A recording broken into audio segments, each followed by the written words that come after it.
Chapter हमारा है नए साझेदार का प्रवेश, जिसके अंतर्गत हमारा टॉपिक है नए लाभ विभाजन अनुपात की गणना। ठीक है, तो नए लाभ विभाजन अनुपात की गणना करने के 6 तरीके हमारे पास हैं, जिसमें 4 तरीका हम सीख चुके हैं सर। 5वां तरीका हम देखने वाले हैं। तो 5वां तरीका आपके हैं या फिर 5वें प्रकार के क्वेश्चन आपको कैसे कर सकते हैं, जब प्रश्न में नए साझेदार का हिस्सा ना दिया गया हो। ठीक है, प्रश्न में आपके नए साझेदार का हिस्सा है वो गिवन नहीं रहेगा, लेकिन पुराने साझेदार अपना हिस्सा नए साझेदार को समर्पित करते हैं। क्वेश्चन क्या बोलना चाह रहे हैं कि प्रश्न में नए साझेदार का हिस्सा नहीं दिया जाएगा, पुराने साझेदार कितना त्याग कर रहे हैं ये आपको दिया जाएगा। क्लियर है? तो इस प्रकार के प्रश्न को हम कैसे सॉल्व करेंगे देखते हैं सर। क्वेश्चन आपके दिए हुए हैं, एक्स वाई 2 साझेदार हैं, जिसका लाभ विभाजन अनुपात आपका है 7:3। जेड को प्रवेश दे रहे हैं, है ना। नए साझेदार कौन है? जेड है, जो प्रवेश ले रहे हैं, लेकिन इसको कितना हिस्से के लिए प्रवेश दे रहे हैं ये आपका नहीं दिया गया है। ठीक है, नए साझेदार कौन है? जेड है, जेड प्रवेश ले रहे हैं, लेकिन जेड को कितना हिस्सा दिया जा रहा है ये क्वेश्चन में नहीं दिया गया है। पुराने साझेदार कितना त्याग कर रहे हैं ये बताया गया है। ठीक है, तो x अपने हिस्से का 1/7 त्याग कर रहे हैं, x अपने हिस्से का 1/7 त्याग कर रहे हैं, y अपने हिस्से का 1/3 त्याग कर रहे हैं।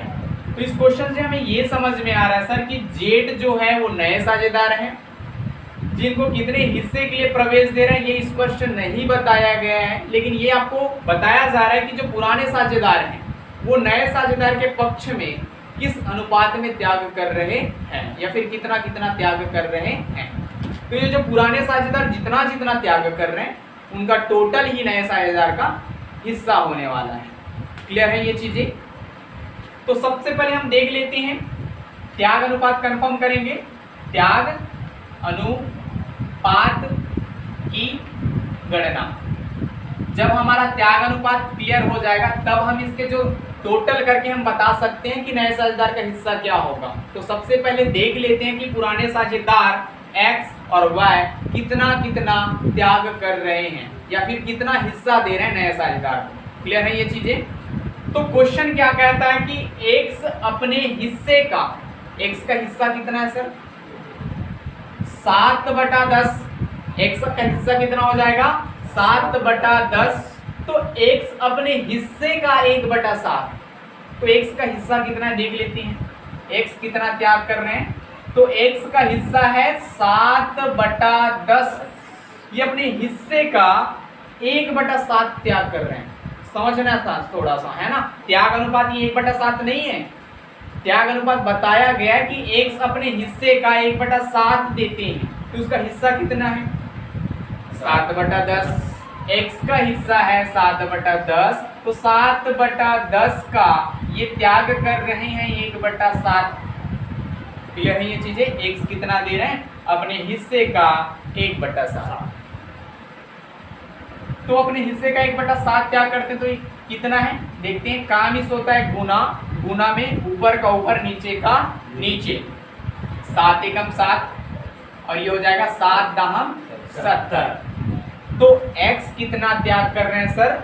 7/70। जिसको और छोटा अगर हम करना चाहें तो कर सकते हैं, पहले देख लेते हैं होगा कि नहीं होगा। ठीक है, अब y का देखते हैं। क्वेश्चन में क्या बोल रहे हैं? y अपने हिस्से का 1/3 त्याग कर रहे हैं। y कितना त्याग कर रहे हैं? अपने हिस्से का 1/3। तो y का हिस्सा कितना है सर? 3/10। तो 3/10 का 3/10 का ये त्याग कर रहे हैं 1/3। क्वेश्चन समझ में आ पा रहा है? नए साझेदार को कितना कितना दे रहे हैं तो आपको स्पष्ट बताया जा रहा है। x अपने हिस्से का 1/7, y अपने हिस्से का 1/3।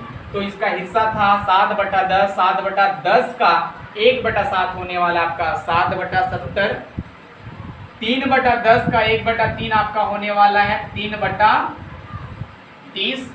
ठीक है, तो x त्याग कर रहे हैं 7/70, y त्याग कर रहे हैं 3/30। अब z का हिस्सा हम निकाल सकते हैं, यहां से z का हिस्सा निकाल सकते हैं। तो नए साझेदार कौन है? z है।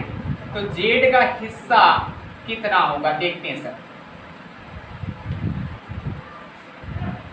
z का हिस्सा हो जाएगा x से प्राप्त हिस्सा कितना है इसका 7/70, और y से प्राप्त हिस्सा कितना है 3/30। क्लियर है? z को x से कितना मिल रहा है 7/70, y से कितना मिल रहा है 3/70, 3/30। ठीक है, तो इन दोनों को प्लस करेंगे सर। नॉर्मल अगर हम इसको अमाउंट में लेते हैं, मान लो x से 50 रुपए मिल रहा है और y से 100 रुपए मिल रहा है, तो टोटल इतना इसका कितना हो जाएगा 150। उसी प्रकार आपको क्या करना है, x से जो मिल रहा है y से मिल रहा है उसको टोटल कर देना है, उसके बाद z का हिस्सा आपका निकल जाएगा। क्लियर है? चलो देखते हैं।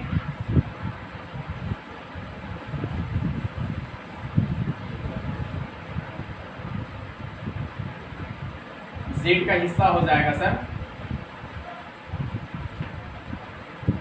7/70 प्लस 3/30।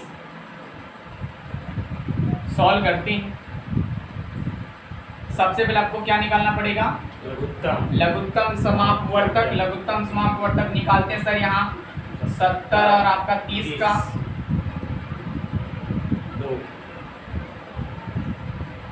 10 से काटते हैं। वैसे तो कम से भी काटोगे तो आंसर उतना ही आएगा। तो 7 10 7 70 10 तिया 30।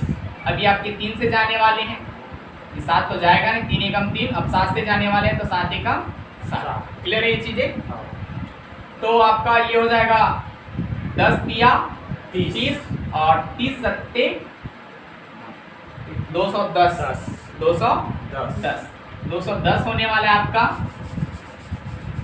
अब आपको करना क्या है सर, 70 से भाग देना है और 7 से गुना करना है। 70 से भाग देंगे तो 7 तिया 21 30 कितने बार में आएगा 30 बार में आएगा। तो आप गुना कर सकते हैं, तिर्यक गुना हो जाएगा सर यहाँ। तो 7 तिया 21 नहीं, ये आपका कितने बार में आने वाला है ये चीजें 30 बार में से 30 बार में आएगा, 3 बार में है ना, 3 बार में आएगा। तो 7 के 21 माइनस, और ये आपके 7 बार में आने वाले हैं, है ना। कितने बार में आने वाले हैं? अच्छा प्लस करना है सर, ये प्लस करना है, चिन्ह को ध्यान देंगे, प्लस करना है। अब ये 210 को 30 से भाग देने वाले हैं, तो 3 सत्ते 21। हरिराम समझ में आ रहा है ये चीजें? ठीक है, तो 7 बार में आया तो 7 तिया 21, ये भी 21 हो रहा है। आगे आपका हो जाएगा प्लस करना है, तो ये हो जाएगा आपका 42 डिवाइड बाय 210 42/210। इसको हम काट सकते हैं क्या? तो आराम कर दीजिए, 7 से कट सकते हैं। 7 छक्के 42 और 7 किया 21। क्लियर है? तो हम लिख सकते हैं कि जेड का हिस्सा कितना है 6/30 है। अब हमें करना क्या है, नया अनुपात क्या निकालना है, नया अनुपात निकालना है कि जेड प्रवेश लेने के बाद जो पुराने साझेदार का हिस्सा कितना हो जाएगा। ठीक है सर? हरियाम थोड़ा बहुत समझ में आ रही है चीजें? ठीक है,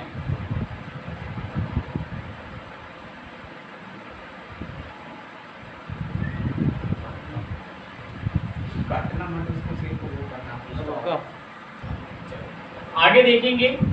त्याग अनुपात की गणना किए, जिसमें पता चला सर कि x कितना त्याग कर रहे हैं 7/10। तो इस 7/10 को हम छोटा कर सकते हैं, 7 एकम 7 और 7 दहाम 70। y का त्याग था 3/30। इस 3/30 को अगर हम छोटा करते हैं तो 3 एकम 3, 3 दहाम 30। तो फाइनल ये बोल सकते हैं x 1/10 त्याग कर रहे हैं, y 1/10 त्याग कर रहे हैं। क्लियर है? अब हमें करना क्या है, त्याग अनुपात अगर निकल गया तो हम त्याग अनुपात के आधार पे नया लाभ विभाजन अनुपात निकाल सकते हैं। ठीक है, x इतना त्याग कर रहे हैं, y इतना त्याग कर रहे हैं, तो जितना त्याग कर रहे हैं वो हम उसके पुराने अनुपात में माइनस कर देंगे, जो बचा वो उसका नया लाभ विभाजन अनुपात। क्लियर है ये चीजें? ठीक है, देखेंगे अब x का पुराना अनुपात था 7/10। 7/10 में हम माइनस कर देंगे जो ये त्याग कर रहे हैं 1/10। सॉल्व करते हैं सर, 10 ही आएगा। लघुत्तम समापवर्त निकालते हैं तो क्या आएगा 10 आएगा। 7 माइनस 1 तो आपका ये 6/10। क्लियर है? इसका लघुत्तम समापवर्त निकालोगे तो 10 ही आएगा। तो 3 एकम 3 माइनस 1 तो आपका ये 2/10। अब आपका यहाँ क्या दिए सर 6/30 दिए। जेड का हिस्सा कितना दिए 6/30। अगर हमें अनुपात में लिखना है, क्या करना है अनुपात में लिखना है, तो इसका जो हर है उसे हमें समान करना पड़ेगा। यहाँ 10 है, यहाँ भी 10 है, यहाँ 30 है, तो हमें इसको काटना पड़ेगा सर। क्या करना पड़ेगा काटना पड़ेगा। तो मैं इनसे किन से काटूं कि ये 10 हो जाए 3 से हो जाएगा।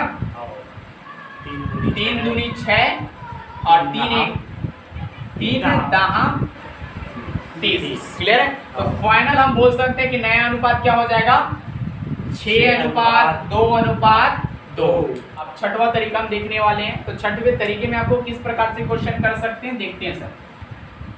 जब पुराने साझेदारों का समान अनुपात हो और नए साझेदार समान भाग के लिए साझेदार बनाया जाए। ठीक है, क्वेश्चन क्या कह रहे हैं पुराने साझेदार का समान अनुपात हो और जो नए साझेदार प्रवेश ले रहे हैं उसको भी समान हिस्सा दिया जाए। उस कंडीशन में हम कैसे सॉल्व करेंगे।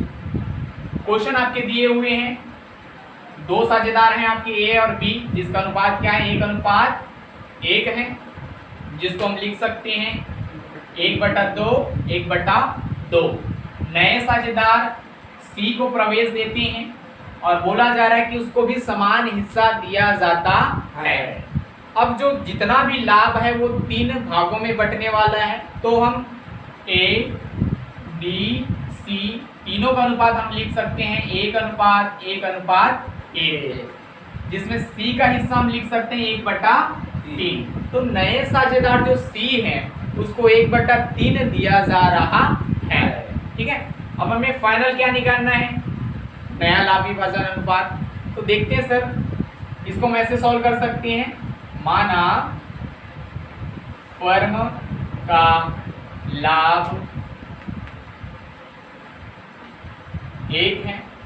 ठीक है, नए साझेदार को जितना हिस्सा देना है वो दे देंगे। उसके बाद जो शेष लाभ बचता है उसको पुराने साझेदार अपने पुराने अनुपात में बांट लेंगे। क्लियर है?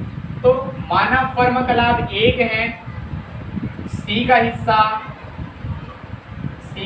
कितना है 1/3। अब सी को हिस्सा देने के बाद शेष लाभ कितना बचेगा तो 1 - 1/3।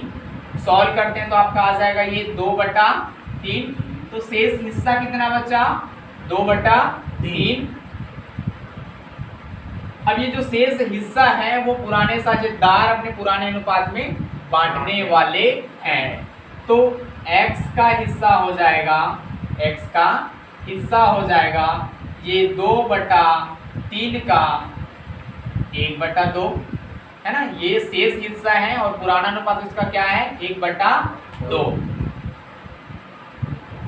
कहाँ मिस होता है गुना, ऊपर का ऊपर नीचे का नीचे। 2 एकम 2 3 दूनी 6। y का हिस्सा हो जाएगा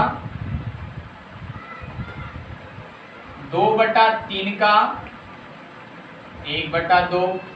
ये भी आपका 2/6 हो जाएगा।